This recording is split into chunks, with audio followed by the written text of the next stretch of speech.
Welcome to Are We On Topic Yet by the Wild Wonder Collective. Where faith meets real life and nothing's off limits except perfection. We're your hosts, Dr. Melody, Mama Viv, and yours truly, Angie K. We're talking all things ministry, motherhood, marriage, mindset, and the messy moments in between. Here, the conversations are real, the grace is deep, and the coffee, well, hopefully it's still hot. So whether you're driving, multitasking, or hiding in the bathroom for 5 minutes of peace, grab your pen, grab your journal. Or let's be honest, your laundry basket, and join the convo. Let's get into it. Okay, welcome to season 3. You guys, I feel so today, but that's okay. I think we all do. Yes. Maybe except Maya. I think Maya is the most prepared, and she needs to be, right? That is our guest today, guys. See how I'm already acknowledging guests before I even introduce myself. Come back to yourself, Melody. All right. So I'm Dr. Melody, your host. We have Angie K, Mama Viv, and we have a special guest who is near and dear to our heart. She is our family, y'all. She has been rocking with us since, I think, before I was born, to be honest with you. And so it is none other than Maya Haggard. I think I said it right. As though, listen, I'm about to say, her last name used to be something else. And so she's been Haggard forever, but I don't have to ever pronounce it. Okay. Maya, do you want to tell the people a little bit about who you are and whatever you want them to know about you? Sure. Maya Target. So like Target, you just kind of. Oh, come on. There we go. A little bit like that. I am married for 23 years to Archie Hargett, and we have a wonderful daughter, Zaria, who is 20 years old and in college, a junior in college. We have been leading the Victory Church Finance Ministry for about the past 7 years or so, but a total of maybe 15 or so in the space. A couple of years ago, I wrote a book called The Money PSA. And so I'm excited today to talk about finances from a biblical perspective. And I just can't wait to see that. Okay. That is exciting. So maybe you guys have caught why we brought her on. Angie K, what are we talking about? So our official title today is Let's Talk About Money and Faith, God, Goals, and Getting Honest. Woo! Are y'all excited? I feel like money, my old pastor used to say, money is the one thing that we want. He used to say it was two things, but money is one of the things that we want the most of, but we want to talk the least about. But listen, we can't get better with our finances without finding out how God says that we should do it. And God has something to say about everything. So I'm super excited that we are bringing in Maya so that she can school us, right? Not just y'all, but us too. On I know. I feel like I'm about to get whooped. Okay. On what God is saying about these topics. So we are covering today talking about money is hard, tithing and generosity, saving and stewardship, financial fears, and idols. Woo! Okay. Angie K came hard with that, I feel like, even just the topics. Okay. But I'm excited to jump in there. And we're going to jump off with money is hard. So let's talk about it. Do y'all feel like talking about money is hard? I'm really curious to hear. I want to hear from you too, Angie K and Mama Viv. But I'm really curious to hear from you, Maya, since this is kind of your thing. Do you feel like talking about money is hard? It isn't for me, but that's I'm the wrong person to ask because I talk about it all the time. So I'm really curious about why you all think talking about money is hard. Oh. I'm going to tell you, I hate talking about money. I don't even know why I put this episode in here, but I mean, I did it because we need it. But I really hate talking about money. I feel like I'm not good at finances. They stress me out. And so I just kind of would rather them just exist and someone manage it for me as opposed to me having to manage it myself. What makes you not good? I think probably lack of education, lack of even wanting to push for education in the subject, because it just, I'm sorry, it bores me. I know that sounds terrible. It does, though, if I'm being honest. Yeah, I would say I am like you, NGK, but for me, if somebody just shows me something, like I pick up so quick. So if somebody just says, this is the way, then generally I can follow the way. And I feel like that's not something that happened in the way that I needed. I'm not saying that no one showed me anything. My dad actually sent me a huge book. I don't know, it might have been 1,000 pages on money, and I pulled out some of it. Okay. But I'm more of an auditory person. So sitting down and just reading a book about money, especially a 1,000-page book, when he sent it, was a little overwhelming. So I pulled out more of the budgeting thing, and it did actually help me a lot. But money is more than just budgeting, right? There's so much to money. There's stock markets. There's all kind of things that I have no clue what they're even talking about most of the time, right? And so when, like, if I feel like I'm doing good with money, I'm okay with like talking about it or looking at it. And I know we have to talk about it so that we don't do really bad. But if I feel like I'm doing bad with money, then I just like, I don't really want to deal with that. And, you have to kind of work my way around there. Okay. And Mama Viv? Okay. Yeah, I was just waiting my turn. No, I was going to say, I feel like I don't feel like money is hard when I have money and I can do what I want with it without anybody interfering. But now, That's when it's the best, right? Of course she does. the hard part is when I have to bring other people in who think they got some control over the money that they give me. I got it. So Mama Viv wants autonomy. That's what I hear. Yeah, She wants to control it. What I'm feeling is that I'm going to find out that money is hard before this is over.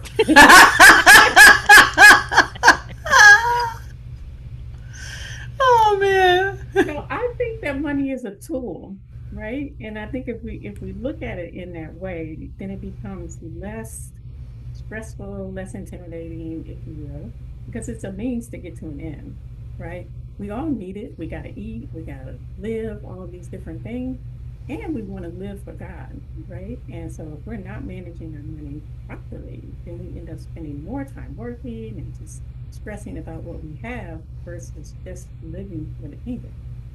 And so what we do in our ministry is just help people to redefine those purposes, redefine their priorities, so that money becomes just that, something that enables you to be able to live for God. That's awesome. Maya, I'm going to ask you to speak up just a little bit, though, because I want to make sure our listeners can hear you so well, because you're already giving good information. Yes, ma'am. Yes, it is just a little low. What I will say, though, is that term, money is a tool. I hear that so much from people that God has blessed to either understand money very well, or they are living in prosperity because God has blessed whatever it is. And typically, if you're living in prosperity, it's because you know what you're doing financially. And when I say prosperity, I'm talking about specifically financial prosperity, because prosperity comes in a lot of forms. But and that is one reoccurring thing I will say that I hear from people in that space is money is a tool. And so for me, when I think about that, because I'm therapeutic, it's like, okay, a big facet of this is a mindset shift. And how do you define money? Do you see it as a tool? Or if you don't see it as a tool, what do you actually see it as? And so those are some good questions that you can sit with yourself on, listeners. So I'm gonna throw out real quick. Are people feeling shameful about money at all? Like, and I guess I'm asking because I'm assuming Maya doesn't, since it's a tool for her. But I'm asking, I guess, Mama Viv and Angie K, like, does it ever feel shameful for you with money? Or why do we think money can feel shameful for people if it doesn't feel like that for you ever? Yes, it does. Sorry, I was first. No, seriously, if I make the wrong decision, or what I feel like is the wrong decision with money, then it does feel shameful. And I'm like, dang it, Now, why did I do that? And it's just what it is. Like, I'm not trying to make the wrong decisions, but I feel like I do sometimes. Yeah, I was gonna say sometimes when I spend a whole lot on frivolous things, then just come a little shame there. And as a matter of fact, just a few minutes, I was thinking I just recently I've spent a whole lot of money, and I was thinking, did I s- did I spend too much? Felt a little shame there. But you know what? I overcame that. I love I'm that. good. I'm good. I think that the shame for me was can be attached to my old thought process of having large amounts of money separates me from God in some kind of way, or having large amounts of money makes me serve money in some kind of way. And just to let y'all know, I have figured out that you can have no money or a lot of money and still serve money. And so large amounts of money is not really what makes you serve money. But because I had that thought, whether I acknowledged that was my thought or not, because that is what I believed internally. I do think that there was some shame attached to money in some kind of way because I felt like there was some kind of disconnection from God that would occur in association with that, if that makes sense. So I haven't sat with it long That enough can to be able to be. connect all the dots, but I'm pretty sure it exists. I mean, that can absolutely be, right? There's a verse that said it's easier for, camel to go through a needle than for a rich Hmm. man to enter the kingdom Hmm. of heaven. So it can definitely be an issue, for people, but it doesn't have to be. Right. Because so today, what I would say is it's a heart issue. So it's not necessarily that money is what separated you from God, it is what is inside of your heart. And so, whether you have a lot of money or a little money, whatever's inside of your heart lives there. So, you know what I'm saying? And so, that's really what it's about. Okay. Um, I almost feel like I teach at one of the universities. I won't name it, but I teach at one of the universities, and we do group work. And when I watch my students, they always say, "Does anybody else want to say anything about that?" So I almost slid into. I almost slid it. Does anybody else want to say anything about that? But okay. So anyway, let's jump to the tithing and generosity concept and trusting God with our finances. I feel like that's just so many big nuggets, like all in one. So I'm gonna give the floor to you, Maya, because I'm pretty sure nobody else wants it. But we'll let you start off, and then we'll jump in there with you. Tithing and generosity. Oh my goodness, it is like a huge thing. But did you all know that there are over 2,000 verses in the Bible that talk about money concepts? Over I did Wow. not. 2,000. I've never counted them. But from a tithing perspective, the most notable scripture passage is in Malachi, right? And this Hmm. is one of the areas where God challenges us to test Him, right? Test me and see. And so, from a tithing perspective, people need to understand that it's about obedience, our heart posture, right? Do Hmm. we believe that God is the source of everything that we have? And if so, then tithing shouldn't be very difficult for us at all because we know that He has provided 100% of everything that we have. So giving back 10%, that should be very easy to do, at least I would think so. Now, the question sometimes comes in 10% of what? 10% of your gross pay, not your net pay. And some people say, well, I don't even know what I make. Most of us do receive, you know, um, Some kind of automated. statement. Yeah, there you go. And Hmm. so I don't even know what is on my pay stub, right? You have to go and physically look at the pay stub so that you know what your gross amount is versus your net amount. Um, if people have trouble with that, I say start with the net and then continue to pray and talk to God about that. And then at some point, maybe you progress the tithing from on just the net over to the gross. Generosity is something that kind of sits on top of it. So being generous or giving an offering is different from your tithe. right? So there are people who have the spirit of giving and they just want to give everything that they have. But if you have debt, you really don't have the capacity to continue giving above and beyond your time because you've already promised and committed those funds to someone else, right? Wow. I hadn't So thought about it like that. yeah, because essentially you have already told, Mr. Credit Card, I'm going to pay this amount. But then if there's a cause that you believe in and you want to contribute to that, then you will prioritize that over the commitment that you previously made. And I would say that that's out of order. But for I those told you who we were have- getting whooped today. I know. Listen, first of all, I want you to hear that language she used. She said, your debt is a commitment that you made to someone else. Now, Yeah. I just want to know how many of y'all have ever thought of debt as a commitment? Because I don't think I would have used that language. So, Yeah. but I mean, it's a true statement, right? It's not necessarily that it's not true. I just don't think I would have used that language. And then what it makes me think about is the scripture that says, let your yes be your yes and your no be your no. That's good. And so if you are making a commitment to a debt collector for whatever, then, and you're not fulfilling that or you're prioritizing something over that, then you are not living in let your yes be your yes and your no be your no. Amen. Okay, who needs to stop and repent right now? It's okay. It's okay. I think we're all repenting. Oh boy. man. And I will say, with that tithing component about going back and, looking, even with me having my own company, I actually have to do that too, because people pay into, I forget what they call it, but they pay into the platform that I'm using, and then that platform pays out to me, right? And so typically I don't just see what they send me up front. They reach their hand in first and they say, we're going to take our part out and then we'll give you the rest. And so I have to go back and I have to look up what I make in order to correctly pay the tithe that me and God have talked about. And so I actually did it today. Because anyway, I won't talk about how I pay my tithes because my money comes in different than most people, but I had to do it today.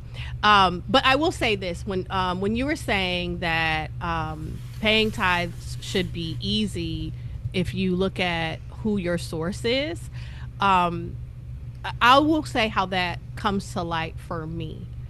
One of the things I have realized in my journey of getting better with finance and becoming free from mammon, which is the god of money, right? Becoming free from the thought process of mammon, or the thought process of not having enough and living in abundance, and embracing that mindset, is realizing that when I allow my bank account to tell me what I'm going to do with my money, then I am serving mammon, right? Mammon gets a say in how I live. But if I am going to God, and God is the one telling me how I'm going to spend my money, regardless of what my bank account says, then I am saying that God is the king of my heart, right, when it comes to finance. And so Maya's saying the same thing. We're just using different language for it. It's, who am I going to walk in obedience toward? Does mammon get the final say? Does God get the final say? And so that can be a very scary and hard thing at first, when you're used to living where mammon gets the final say, right? And I'm going to keep saying that because you might say, well, no, my bank account. Well, your bank account is mammon. I'm just going to tell you. I'm going to keep saying that because you need to realize what you're really doing and what you're saying. So if you're used to living that way, it can be very scary to say, okay, God, you get the final say regardless of what's there. But I promise you, if you choose to allow God to be the king of your heart in that area, in any area for that matter, he will show himself true. And so I encourage you to just take a small step forward in that. Yeah, I totally agree with that. I think for me, tithing has not been one of the bigger issues for me. Everybody has their own issues, and that has not been for me one of the bigger issues. I've had a few times where I'm like, oh, okay, things don't look really great, but but I'm like, all right, well, whatever, it's gonna be what it is. But I think that mine is that generosity point, because it's hard for me if I see somebody like today. I drove past a person. They were out in the snow, had a sign that said homeless, and I probably need to pay some things. But I told my husband, I was like, give him a $20 bill. Give him a because it's hard for me when I see people who are struggling, even when I'm struggling, or I saw a woman outside a grocery store one time, and she was like, I need to, feed my family. I have 4 kids. And I'm like, oh God, let me, and so I gave her some money, and so it's hard for me to step back in those situations and be like, okay, God, I made this commitment, as the language Maya used over here. Like, my first thing is like, oh, let's help them, so that's a difficult area for me. So you clearly have the spirit of giving. And for people who have that spirit of giving, while you're in a period of having debt or having other commitments, we would suggest that you switch from money-based giving to service-based giving.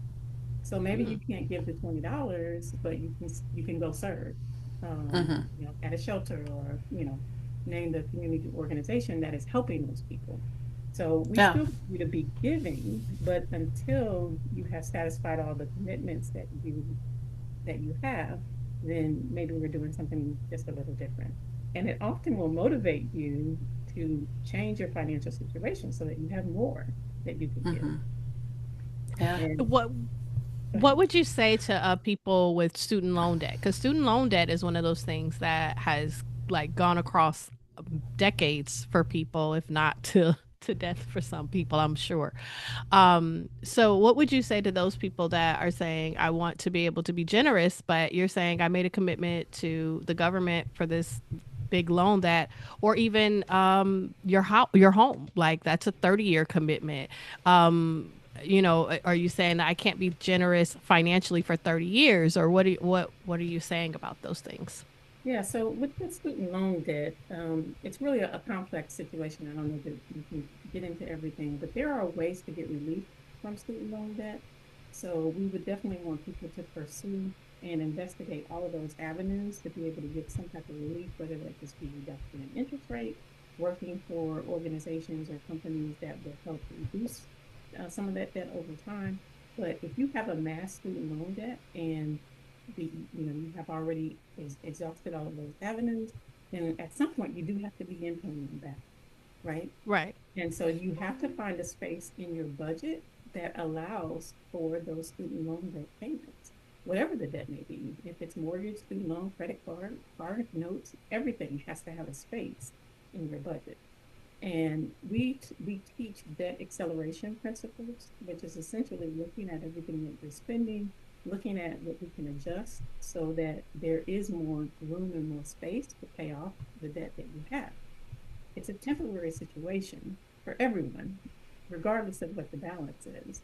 But are you willing to commit temporarily to advancing that debt acceleration so that then you can live free? Yeah. So essentially, you're saying, even though it's a 30-year commitment, you guys are teaching principles that expedite that, where they're not sitting there for 30 years in debt, and adjusting different things so that they can focus more on that, so that they're not living as a slave to the debt that they have. That is absolutely correct. Mm-hmm. Absolutely. Okay. So I feel like that actually kind of shifts us into savings and stewardship, right? Because that's really what you're talking about, is how you steward the income that you have, and wisdom for our future. So Maya, take the floor. Oh my goodness, these are huge rocks that you're asking me to simplify down into just a couple. Listen, I think honestly, because finance is not a thing that is really taught in school. And when I say school, I'm talking about high school on down, especially for our generation. I remember them teaching us how to write a check, right? They taught us how to spend it, but not necessarily how to make advancements with it. And so I feel like because of that, whatever nuggets you can drop in 30 minutes, Man, I'm serious. I think people It's will be helpful. like, let's soak it up. And, if I want to know more, maybe I should buy her book. come on. So speaking of the book, there is a resource that's called Progressive Savings. When people think about savings, they think about it maybe in just one or two different buckets, but we actually have defined it as four different buckets. Hmm. So the first bucket being emergency savings, right? So you have a tire that goes flat or a water heater that breaks. Do you have the money to be able to cover that particular emergency? It's usually $1,000 for most people, but if your income is higher or lower, we've seen it go as low as 500, as high as $2,000 from an emergency savings perspective. Then we talk about living expenses. So if you were to not be able to get your income, whether that means you're sick or had to go on sabbatical, whatever the situation may be, for 1 month, 2 months, 3 months, if you still satisfy all of the expenses that you have for your household. So you would need to add those up. Let's say it's $3,000 that you expend on a monthly basis. Then you would have a goal of saving $9,000. So 3 months worth of living expenses, such that if something were to go wrong, you have the finances to be able to cover those items. Both the emergency fund and the living expenses, you're trying to replenish those if you ever touch them, right? But they should go in a high yield savings account if you can find one. These days, the interest rates aren't so great, but it's something. It's better than just letting it sit in the checking account where it's not gaining any interest. So you can go to bankrate.com to find the best high yield savings rates of the day, and that can guide your decision in terms of where you want to place your money. So emergency savings, living expenses, then we call it holding accounts. So we want you to prepare to make big expenses or big purchases, if you will. I need a car. I'm going on a big vacation. These are things that cost thousands of dollars that you may not normally have in your checking account. So you have to save progressively for those types of things. But you can't do that if you haven't defined it up front. So I know here in January that I want to go, or December rather, that I want to go on a trip in July. I can start saving now for that trip in July incrementally. I need to know how much that trip costs. I divide that total over six. So over the next 6 months, I'll put that amount away. And then all of a sudden, I can go on that trip without having to use my credit card because I have now saved for that. And then the last category is what we call retirement or investment, if you will.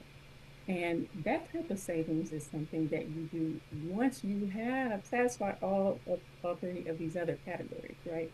A lot of people start 401k investments, which is money that you really shouldn't touch until you're of a certain age.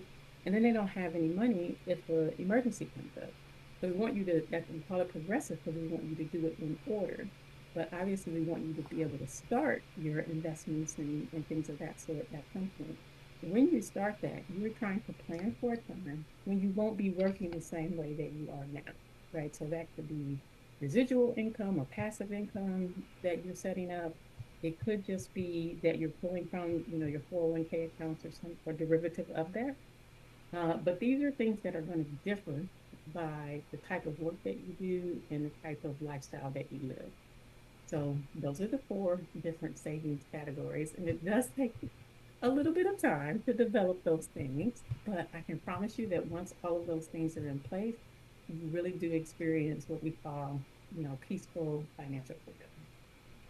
So, oh, okay. Maya, I just wanted to ask really quick.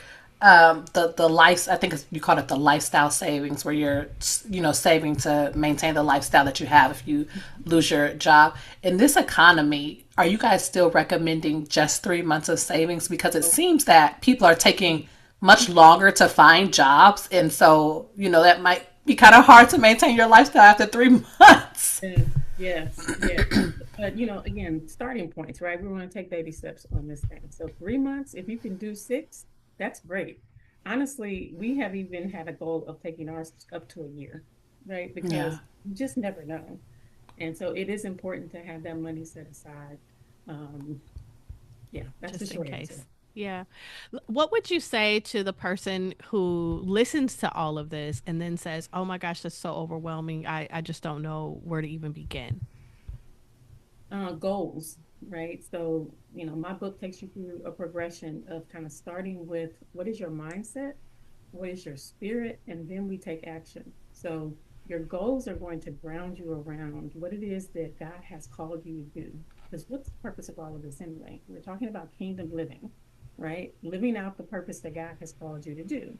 And so, what is that purpose, and how can we help you get there? So, you have to be able to define what that is for yourself. And then, once we know what your goals are, then we can start setting up strategies and things around that to make those things achievable.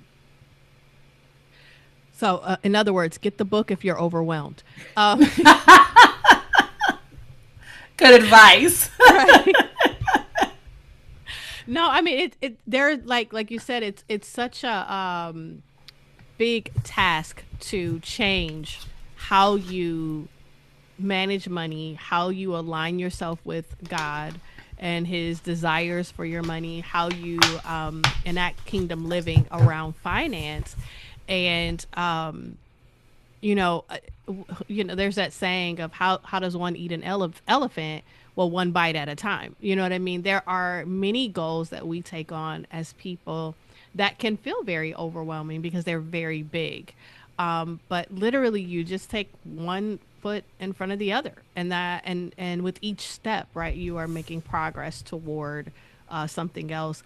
And, as a person who has a doctorate, often go back to the model that they use for that. They did not tell us, hey, go write this 5 chapter, over 100 page document. Good luck. What's your topic? All right, go for it. What they said was, we're going to register you in this class. In this class, we're going to focus on the introduction to chapter 1. And that was the entire class, right? And so they chunked it out in chunks that made sense from what they have learned from people doing doctorates across time. And what we found is that as we chunked it out, eventually I had a 5 chapter document, right? A dissertation where I was able to put it all together. And so this is the same concept, right? And luckily, there is a book out there, at least one that we know of, right? That will help you chunk it out with these kind of goals. So if you're feeling overwhelmed, take a deep breath and then go buy her book. Um, so that slides us into financial fears and idols, right? When money has too much power. Let me ask Maya, since you have been such a finance person, has there ever been a time where you felt like money had too much power in your life? Yes. So, I don't like referring back to the book, but we do have something where we define like our personalities as it relates to money. And so Mm. I know what my money personality is. And so I tend to worry and tend to be over analytical with things. And so, yes, there is definitely fear and all sorts of things that are associated with money, but that's when we turn those things over to God. We have tools to be able to prepare your prayers, prepare your heart, so that you are turning these strongholds over to the Lord. It's going to be different for everybody, whatever your thing is. Um, but I think it helps to mature us as Christians in this walk to be able to understand that these are the strongholds that I have, and I want you, Lord, to be able to deliver me from them. Oh, okay. I was trying to make sure I wasn't jumping on top of Angie K again. But what are some of the money personalities, just off of the top of your head? Any of them that you can think of? So we have associated the money personalities with the DISC profile, kind of like the Hmm. centralized personality test. And so we will give you a score, DIS or C, and then that will kind of help uncover what your money personality is. For me, I'm just gonna talk about me. I tend to more associate with the C personality. That means I'm very meticulous in my spending. I am looking at, or shopping rather, so I'm looking at reviews. I want to know all the details about the purchase that I'm making. And then I'm also looking at budget. It's fun to me, Angie. It's not boring. I said just to me. But all of these things I am doing before I make purchases. And what could be the issue with that is I could overpay for purchases, right? Because I'm looking for these certain things and I want the highest quality, the best, all of these different things. And I probably didn't need that. So I have to be careful to not overspend or to overpay for certain purchases.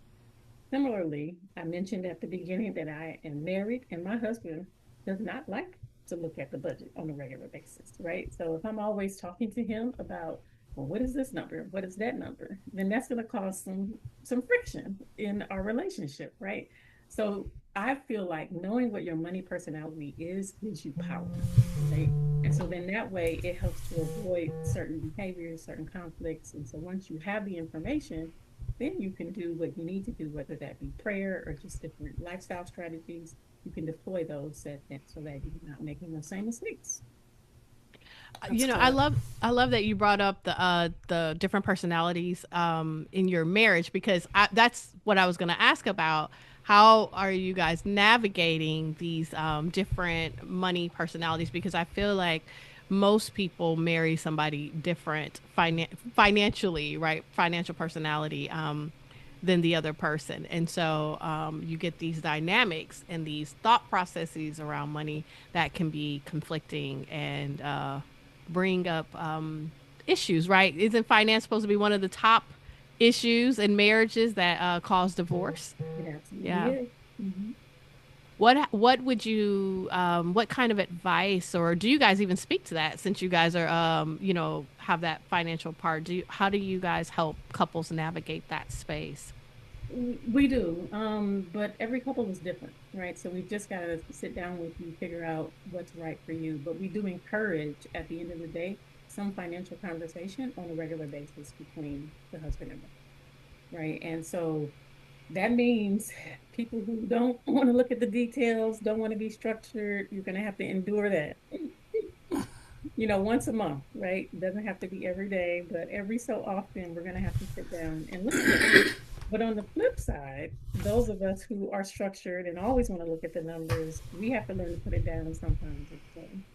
So I can say that that's a common denominator across all conversations that we're having, is just teaching people how to have those conversations between the differences, the nuances that we have in the personality. I'm going to say in my house, my husband is the one who is very meticulous about money, and I am not at all. And so, like, he literally would be like, well, we budgeted $250 for the groceries, and I see you spent $250.01.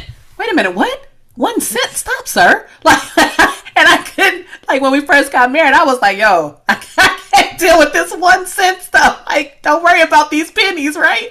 And, but so we've been married a little while now, so we've come to, a groove in how we talk about money. And so he'll tell me a couple of days in advance, hey, I don't want you to be stressed.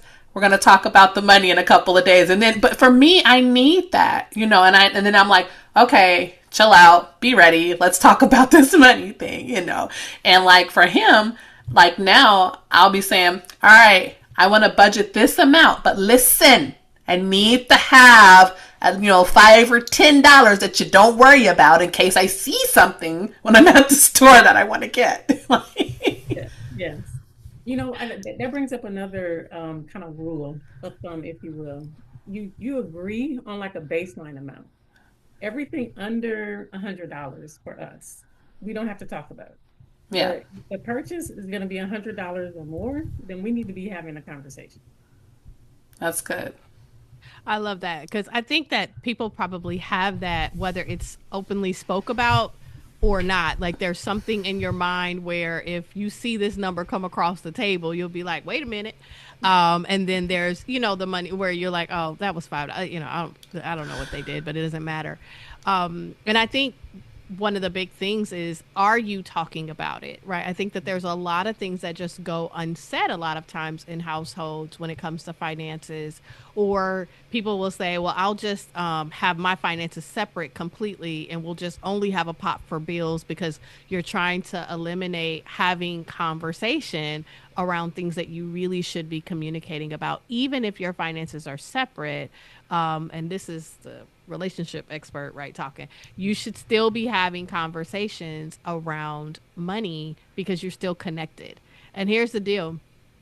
If your spouse or you are making choices that accrue debt, and then they let their debt go, crazy, the debt collectors are not going to say, oh, your money's in a different account. Oh, okay. They're going to say, you're married and you owe us.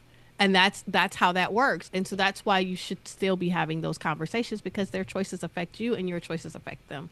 And so there's not a way to be married and to separate yourself completely in an aspect from your spouse. That's just not a thing. So anyway, my 2 cents. So ladies, we actually have come to 30 minutes. I know it went fast, didn't it? It always does. did. Yes. So we're going to give a little bit of encouragement to our listeners. That's how we like to close. So we're going to encourage them around finance and things like that. And then we're going to have to say goodbye. So, let's see who would like to go first. What encouraging word? Oh, let me just say real quick about the idol thing. When I talked about mammon, that is an idol. Okay. Anytime you have anything before God, that is an idol, just in case people are unclear about that. And there should be nothing and no one that comes before God in your heart. So if you are listening to something else more than you listen to God, or if something else is louder than God, then there is something else that rests on the throne of your heart. And so you have to decide, who will you serve? All right. So let's give some encouragement, ladies. What do we got?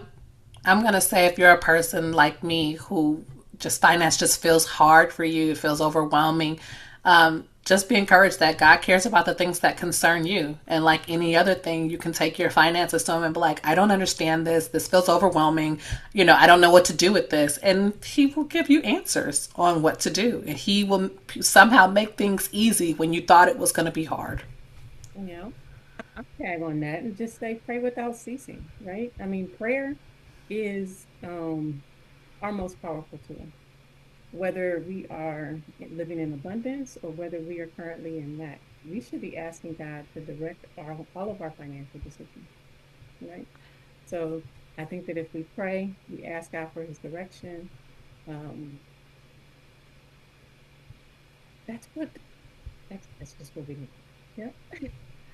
And I am going to say that everything starts with our relationship with God.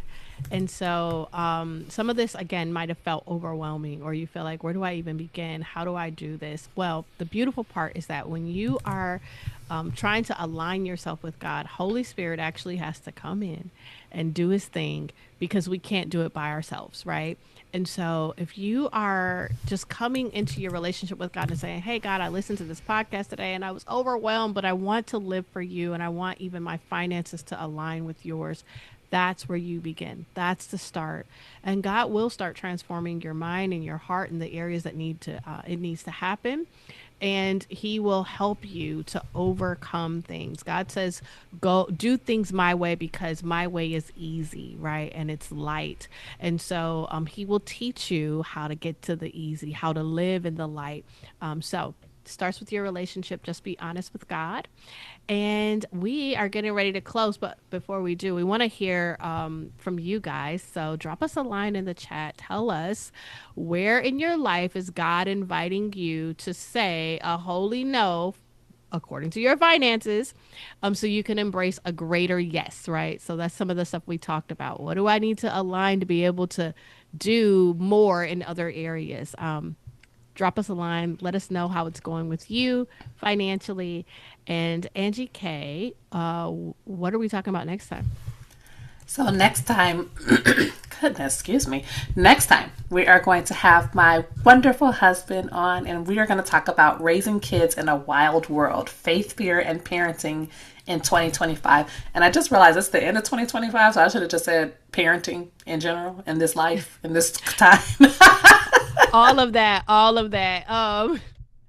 Okay, so first, y'all are probably like, what in the world? What happened to Mama Viv? Let me just tell y'all, Mama Viv is like the real OG, right? She is moving today. Literally, she has been moving across this weekend, and we are so excited about her new home.